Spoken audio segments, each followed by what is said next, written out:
Invite Phyllis to bring our morning reading. Stand up for this a little bit. Listening with the Heart from Gary Kowalski. And listening with the heart. Maybe prayer doesn't mean talking to God at all. Maybe it means just listening. Unplugging the TV, turning off the computer, quieting the mental chatter and distractions. Maybe it means listening to the birds and the insects, the wind in the leaves, the creaking and groaning of the trees, noticing who else is out there, not far away, but nearby. Sitting so near our feet, watch our breath, the gentle whoosh of air, the funny noises from our own insides, marveling at the body we take so much for granted. Maybe it means listening to our dreams, paying more attention to what we really want from life, and less attention to all the nagging, scolding voices from our past. Or maybe it's all about listening to each other. Perhaps if we just sit quietly, we'll overhear a peace whispering through the centuries that's missing from the clamor of the moment. Maybe prayer means listening to the silence between the words, noticing the negativity of space, the vast, undifferentiated, and nameless wonder that underlies it all. Maybe prayer doesn't mean talking to God at all, but listening with the heart, to the angel choirs all around us, those who have ears. Let them hear. Blessed be. Thank you, Phyllis. We'll now be lulled with some wonderful music by Sojourner.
Maybe prayer doesn't mean talking to God at all.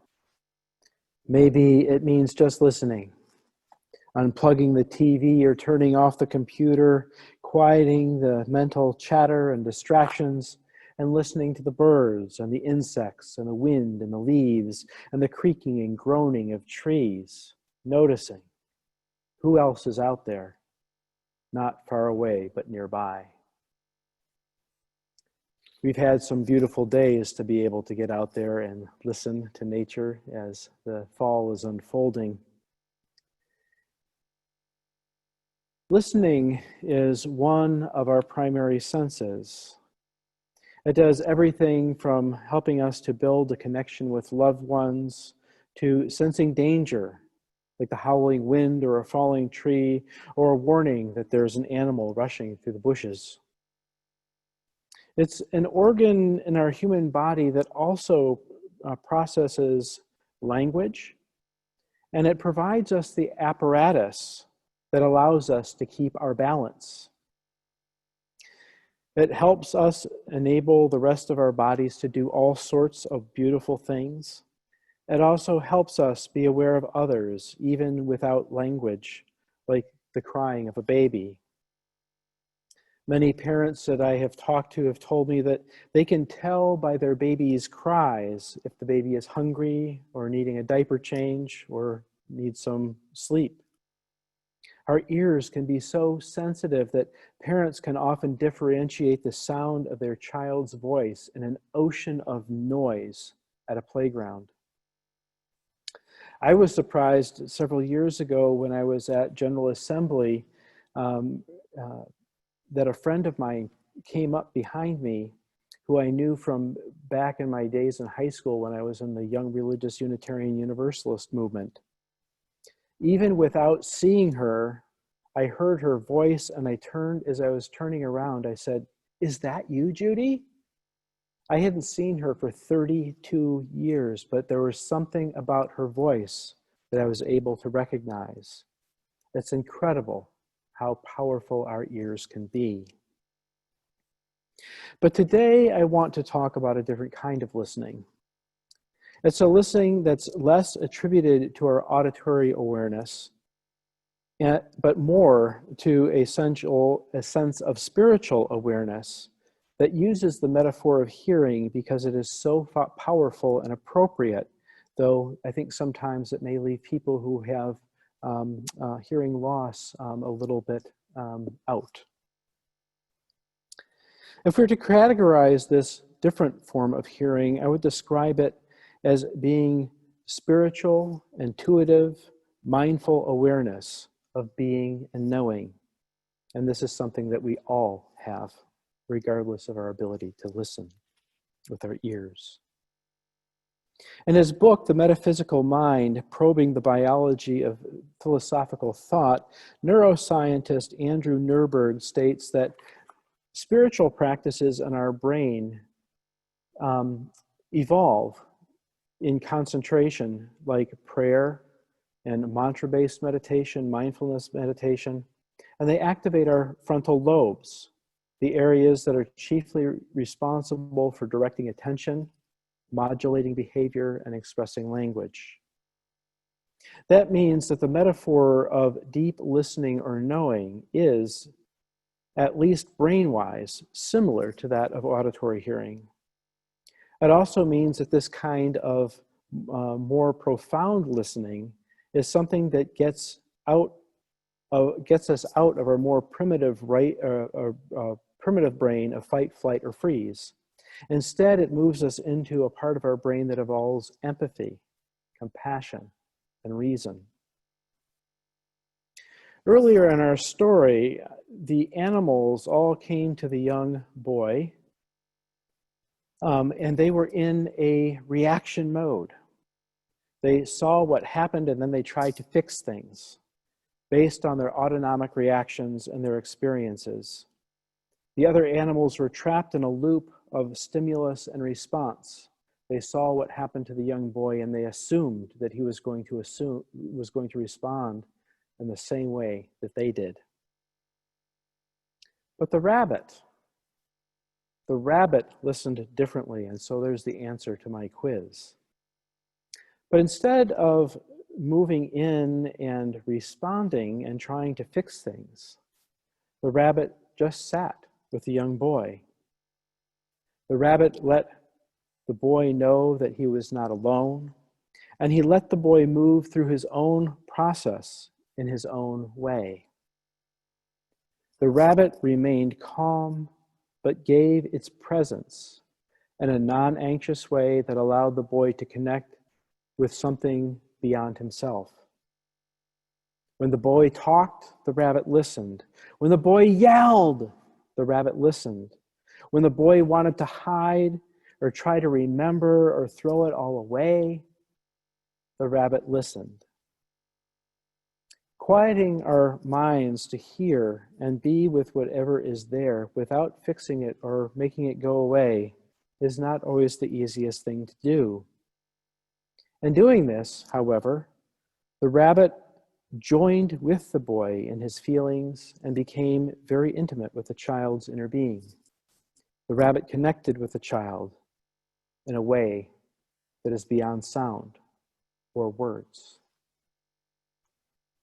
Today we live in a world that bombards our auditory system with sound bites and many competing voices that try to get our attention.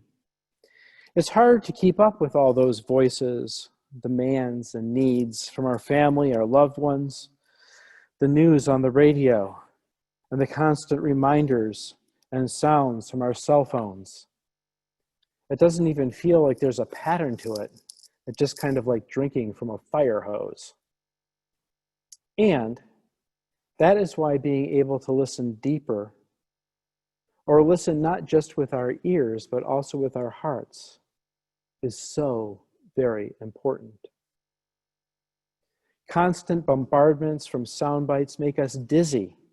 We lose our balance. We often neglect that still, small voice within.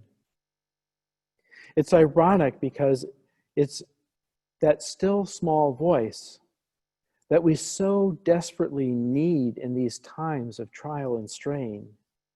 It's that inner voice that is compassionate and non-judgmental.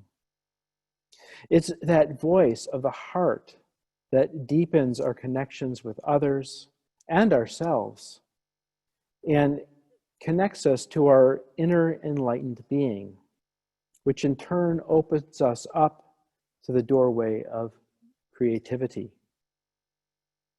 This still small voice helps us move beyond defense, delusion, distraction, and prevents us from building resilience and connection. Resilience that is so desperately needed in these times, for so much of the suffering in the world is caused, I believe, simply by our failure to listen with our hearts. When we are touched with our inner voice, we can stay connected with the ongoing existential questions of life. Who am I? What is my purpose in life? And what is my purpose in living in this time, in this place, in this world? It's that still small voice that has the answer. It's the act of engaging in those questions with curiosity that keeps us concentrated on what really matters, even if our answers do vary or change over time. Right now, it can be tough to find the answers to those questions because we're often separated from our awareness with all the noise that plays in the background. We need to find ways of filtering out that background noise so that we can engage with that inner wisdom of our hearts and our inner being. Of course, there are many ways to do that: going out in nature, turning the radio off, turning the computer off, meditating, prayer, yoga, many, many ways to get in touch with that voice within. So, dear ones, on this first Sunday in October, first Sunday of fall, here is my prayer for you. Whether you pray to the Spirit or life of life, or to whom it may concern. As things heat up around us with COVID and elections and presidential debates gone poorly, may we open our hearts to listen. Listen to the sounds of our own struggle. Listen to the pain of people in our midst who are struggling with rampant fallout of racism and discrimination based on sexual orientation. Let us find within ourselves that still small voice within that allows us to see things from a place of informed depth of wisdom and knowing. May we find our inner truths that will keep us on course and not have us reacting to each soundbite as we attach, and may we attach to the opportunities that present themselves to learn. Spirit, may we also be reminded in these times of uncomfortableness. Let us be reminded of the great power of presence that we can offer each other as we remain non-anxious, curious, and supportive, and allow space where people can have their own experiences, knowing that they are loved simply for being who they are without fear or judgment. That is my prayer for you this Sunday morning and for all your days to come. May you find a way to connect to that still small voice and go back to it again and again. Blessed be. Amen.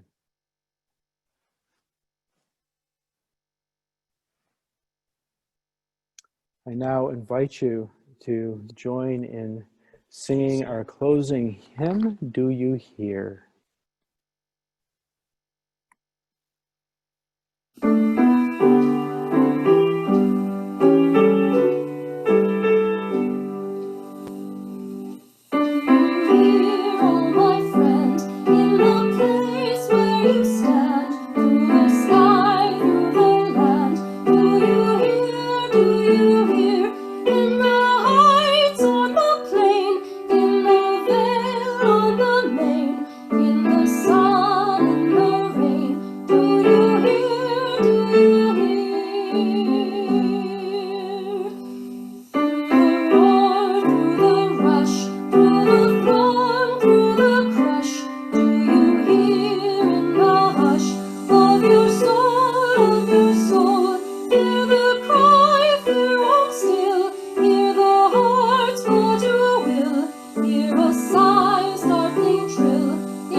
As we extinguish our Unitarian Universalist chalice flame, symbol of faith, hope, love, connection, and that still small voice within that reminds us of who we are, what our values are, and how we should live in these uncertain and strange times.